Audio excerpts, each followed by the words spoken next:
गासै बिटिआर ओनसोलावनो UPPL गावसिनि गोहोखौ दिन्थिनो थाखाय सुबुं मास गेदारिंजों लोगोसे गामि दावबायनाय हाबाफारि लादों। बे गामि दावबायनाय हाबाफारियाव जोंनि सालबारि आरो रुकुइ प्राइमारिनिफ्राय 4,000सो सुबुंफ्रा बेवहाय बाहागो लादों होननानै जोंनिसिम आफादनि दैदेनगिरिफ्रा दिन्थिदों आरो बेवहाय BTEDआव माखासे जाब्रबनाय खुंफुनाय सासनफोरखौ दबथायनो थाखाय फोसाबनो थाखाय बर'नि दैदेननायाव UPPL हान्जाया दिनै लैहोर लैहोर हान्जा जुरिदों। बेवहाय खालि जोंनि बर' कमिउनिटिनि मानसिफोराल' बाहागो लायाखै, बेवहाय दाब दाब ओनसोलनि बर' असमिया मुस्लिम बायदिसिना सुबुंफोरा बाहागो लादों। जोंनि केमेरामेन बिथां दिगन्त दैमारिया गासै सावगारिखौ दिन्थिनायखौ जों नुगासिनो दङ।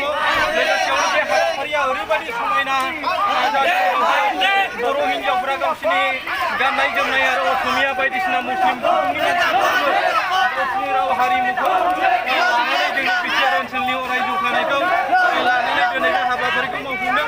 गासै सावगारिखौ जोंनि केमेरामेना दिन्थिगासिनो दं। जोंनि भिउवारफ्रा जोंनि चेनेलखौ जायफ्रा गोदान बिथांमोना साबस्क्राइब खालामना लानो थाखाय आं खावलायनाय थाबाय। लोगोसेयावनो दिनैनि जि हाबाफारि, बे हाबाफारिनि जोहै दुलाराय बिटिआर ओनसोलाव सोलायनाय आरो बिटिआरनि माखासे दफाफोरखौ सुफुंनायनि हाबाफारिजों लोगोसे सालबारि समष्टिनि बिन'द मुसाहारिखौ देरहासारनायनि मोनसे गेदेर हाबिला लानानै दिनै सालबारि आरो रुकुइ ओनसोलाव सुबुंनि दैबाना बोहैनाय नुनो मोन्दों। बिथांमोना दाब दाब ओनसोलाव बेबायदिनो दावबायनानै थांगोन। बेबायदि थांनाय जोंनि बर' आइजोफोरा गोसोआव मोदोमनानै जोंनि सालबारि समष्टिनि बिजाथि बिथां बिन'द मुसाहारिखौ देरहासारनायनि हाबाफारिजों लोगोसे बिटिआरनि अराय जौगानाय हाबाफारिखौ लानानै दिनैनि बे हान्जा जुथिनाय हाबाफारिखौ बायदों। जोंनि केमेरामेन बिथां दिगन्त दैमारिया गासै सावगारिखौ दिन्थिगासिनो दङ।